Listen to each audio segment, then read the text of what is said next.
Antini anak perempuan Kumaran, nombor matrik 281978.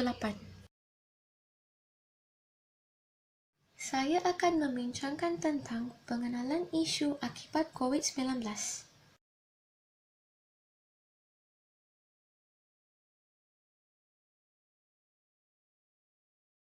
Malaysia tidak diketahui berpegang pada sistem kapitalis yang telus mempengaruhi jurang pendapatan rakyat.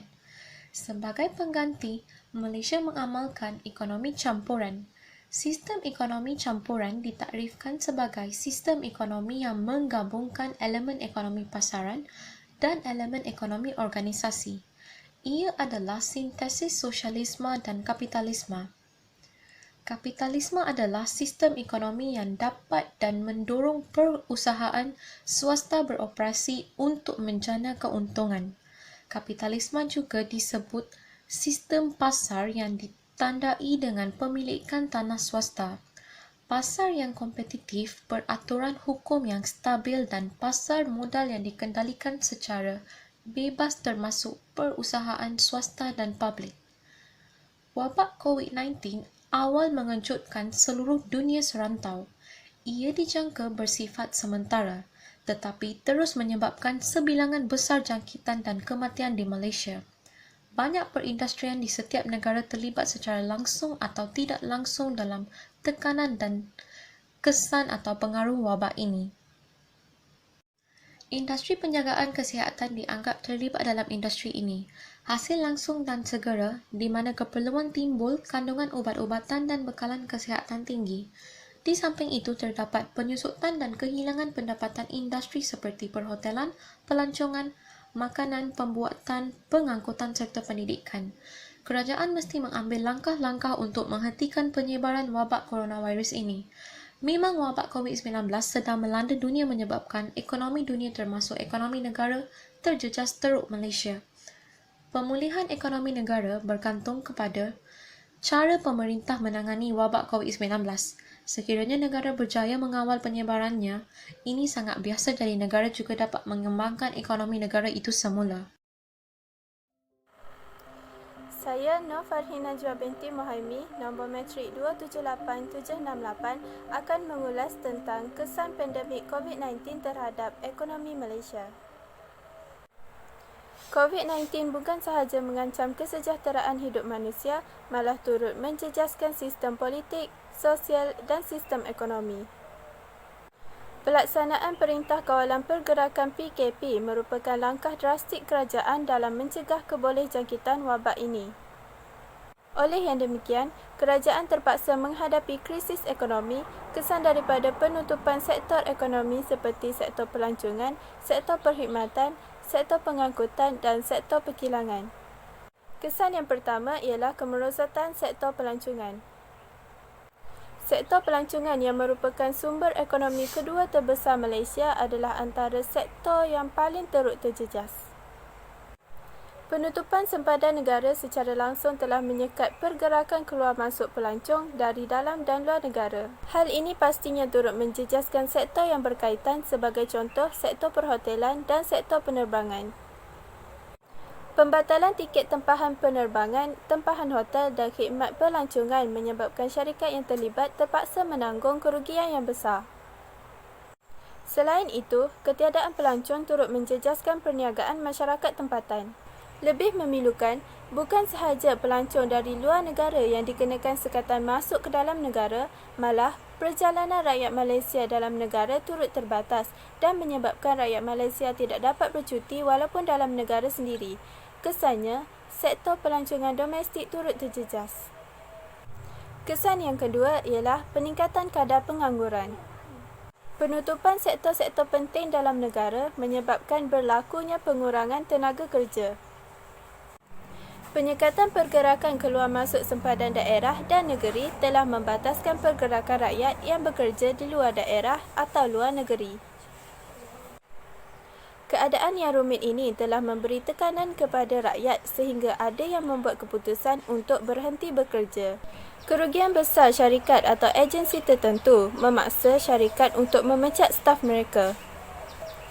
Sebagai contoh, syarikat penerbangan baru-baru ini telah memecat ramai juruterbang dan pramugari serta pramugara.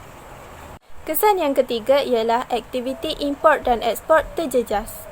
Kerajaan turut menyekat pergerakan keluar masuk barangan di sempadan negara sama ada untuk diimport atau untuk diekspor. Hal ini sangat membimbangkan terutamanya dalam memenuhi keperluan bahan mentah. China yang merupakan pengekspor terbesar selepas Singapura telah bertindak menuntut industri terputusnya rantaian permintaan dan penawaran barangan dari Malaysia. Ketiadaan aliran pergerakan masuk mata wang asing ke dalam Malaysia telah menjejaskan nilai mata wang negara.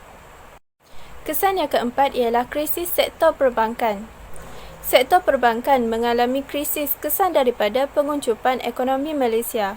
Kegagalan sesetengah bank mengisytiharkan dividen pendapatan permodalan nasional berhad PMB menyebabkan pelaburan terjejas. Kerajaan menyatakan bahawa banyak bank-bank utama di Malaysia yang telah mencatatkan kemerosotan dalam perniagaan dan keuntungan. Kemerosotan prestasi bank-bank di Malaysia akan memberi impak yang besar kepada ekonomi Malaysia, termasuklah kebajikan pelabur-pelabur di Malaysia akan turut terjejas. Kesan yang terakhir ialah penutupan sistem pendidikan. Ancaman kesihatan terutamanya golongan kanak-kanak sekolah rendah yang berisiko tinggi memaksa kerajaan menutup institusi-institusi pendidikan. Sistem pengajaran dan pembelajaran di rumah PDPR diperkenalkan bagi memastikan para pelajar peringkat rendah, menengah mahupun pelajar universiti atau kolej dapat terus menuntut ilmu. Sistem peperiksaan seperti PT3, SPM, STPM dan peperiksaan di peringkat universiti terpaksa ditangguh dan dibatalkan. Hal ini pastinya memberi tekanan yang hebat kepada para pelajar sehingga ada pelajar yang memilih untuk berhenti belajar dan menceburkan diri dalam bidang pekerjaan. Ditambah pula dengan kekangan kewangan keluarga yang pastinya terjejas sepanjang pandemik ini.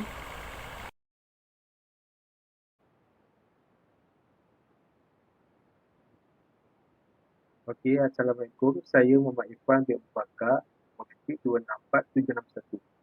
Hari ini saya menceritakan langkah-langkah pemulihan ekonomi akibat COVID-19. Okey, yang pertama, ID Card. Program ini berbentuk kewangan sosial yang mempunyai tujuan khusus iaitu bagi menyokong dan memudahkan pembiayaan bagi usahawan mikro, golongan asnaf dan B40. Matlamat utama program ini adalah untuk membantu P40 bangkit semula dan membina semula perniagaan yang sebelum ini terjejas dan menyebabkan mereka putus modal pusingan untuk meneruskan hidup dan usahawan mikro terutamanya golongan asnaf. Program ini juga direka untuk memanfaatkan sumbangan kewangan sosial oleh masyarakat yang terdiri daripada zakat, wakaf dan sedekah. Bank pertama yang melaksanakan program ini adalah Bank Islam. Pada fasa pertama, program ini dijalankan melalui kerjasama Bank Islam dengan Majlis Agama Islam Wilayah Persekutuan iaitu MAIWP beserta SME Corporation Malaysia iaitu SME Corporation. Okey, yang kedua, pakej rancangan ekonomi prihatin rakyat. Bantuan ini dapat meringankan bebanan rakyat khususnya dalam membantu PKS iaitu Perbadanan Perusahaan Kecil dan Sederhana yang mengalami kerugian yang teruk ketika pandemik COVID-19. Ini adalah yang pertama bantuan kepada Kementerian Kesihatan Malaysia sebanyak RM500 juta dan tambahan RM1 bilion antara intipati yang terdapat dalam pakej prihatin. Membantu dalam meningkatkan keupayaan membeli barang peralatan perkhidmatan serta memudahkan urusan saingan ujian COVID-19 yang dilakukan oleh Kementerian Kesihatan Malaysia. Pakej ini adalah sebanyak 100,000 hingga 200,000 lapan dana khas yang diberikan kepada pertubuhan peladang dan pertubuhan nelayan bekerjasama dalam projek agro makanan jangka pendek supaya bekalan dan makanan kita terjamin. Golongan petani, nelayan dan peternak mendapati bantuan sebanyak RM100 juta. Program subsidi upah dinaikkan sebanyak RM13.8 bilion. Syarikat dan pekerja tempatan akan menerima bantuan subsidi upah ini sekiranya gaji RM bawah RM4,000. Hai and Assalamualaikum. Nama saya Muhammad Fazli Rafli, nombor betrik 27311. Saya akan bincangkan langkah-langkah pemulihan ekonomi negara akibat pandemik. Pihak kerajaan memperkenalkan penjana. Tujuan penjana ini adalah bagi mengurangkan kadar pengangguran yang telah meningkat akibat pandemik COVID-19. Insentif yang diberikan adalah pengambilan kerja dan bantuan latihan yang akan diberikan keutamaan kepada penganggur. Menekankan aspek penggunaan teknologi khususnya PKS bagi meningkatkan lagi pengeluaran perniagaan mereka melalui dalam talian seperti e-dagang. Mereka akan dibimbing di alam maya melalui aplikasi MyAsset. Bagi meningkatkan penggunaan teknologi ini, penjana akan fokus untuk menarik rakyat Malaysia berbelanja dengan barang buatan Malaysia. Seterusnya ialah sektor pelancongan diperkenalkan. Memfokuskan sektor pelancongan, seni dan budaya, PKP telah ditamatkan dan digantikan dengan Perintah Kawalan Pergerakan Pemulihan PKPP dan seterusnya Perintah Kawalan Pergerakan Bersyarat PKPB yang peraturan pergerakan dilonggarkan sedikit telah menyebabkan sektor pelancongan domestik turut dibenarkan beroperasi. Sektor pelancongan dan lain-lain sektor dapat beroperasi seperti biasa dengan syarat pematuhan terhadap prosedur operasi standard SOP sebagai norma baru. Menerusi program sokongan sektor pelancongan ini, pelbagai strategi telah diambil untuk merancangkan semula atau rebound terhadap industri pelancongan dan kebudayaan dengan membantu dalam mengurangkan beban pengusaha industri pelancongan. Antara strategi yang dilakukan adalah dengan melaksanakan kursus Domestic Tourism Bike melalui dalam talian. Kompaun yang dikenakan terhadap pengusaha-pengusaha pelancongan dan pemandu pelancong berlesen oleh Kementerian Pelancongan dan Kebudayaan sebelum 31 Disember 2020 telah diberikan diskaun sebanyak 40%. Selanjutnya, program secara atas talian sepanjang tempoh PKP dan PKPB. Pelbagai inisiatif program secara atas talian sepanjang tempoh PKP dan PKPB dilaksanakan oleh Montas sebagai sektor kebudayaan. Program dalam talian tersebut terbagi kepada 3 segmen, antaranya program pembangunan seni budaya, program pengembangan seni budaya dan program pemasaran dan promosi. Bekerjasama dengan syarikat-syarikat radio tempatan bagi mengiklankan kawasan-kawasan menarik di Malaysia.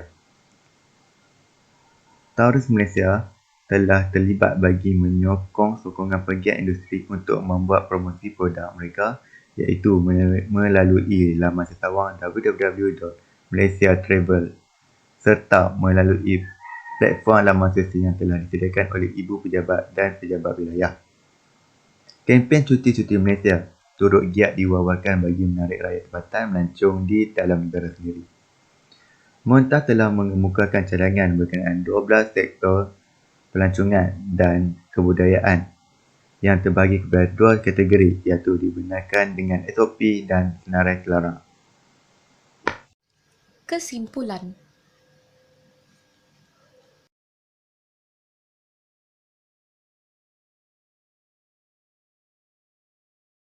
Kesimpulannya, COVID-19 jelas akan mempengaruhi pertumbuhan sosial dan membangkitkan ekonomi terkesan dengan tahap kesihatan awam. Malah, coronavirus ini mempunyai peningkatan jumlah kes dan kematian dalam wabak harian. Setiap negara di dunia bekerja keras untuk meningkatkan kesihatan untuk bertemu jumlah kes yang disembuhkan meningkat dan jumlah jangkitan menurun. Kos setiap rancangan yang dikembangkan oleh kerajaan dan badan bukan kerajaan iaitu NGO dalam hentikan wabak dan membantu masyarakat memerlukan banyak peruntukan. Masyarakat tidak dapat terus mengharapkan pertolongan institusi, perbankan dengan had kredit dan kadar faedah yang lebih tinggi. Pembiayaan dan bantuan kerajaan tidak tetap tetapi bergantung pada nilai penjimatan negara. Oleh itu, wakaf sangat sesuai sebagai wadah alternatif untuk produk berikut. Ini sangat menonjol dan menghadapi wabak COVID-19 ini. Berabad-abad sejarah tahun lalu telah membuktikan kemampuannya untuk merapatkan jurang kemiskinan. pemangkin ekonomi Islam dan memelihara dan memakmurkan masyarakat dan negara tidak kira bangsa dan agama, kerana manfaatnya memberi manfaat kepada seluruh masyarakat. Wakaf berpotensi besar untuk diguna pakai atau dilaksanakan Malaysia kerana sebagai negara majoriti Muslim, kita seharusnya mendidik generasi baru dan bukan Islam mengenai maklumat dan faedah wakaf. Penyelidik sarjana, orang beragama dan pemerintah perlu duduk di meja yang sama menjadikan status wanita sebagai agenda nasional utama dalam mengukuhkan struktur kewangan dan ekonomi Malaysia. Terima kasih.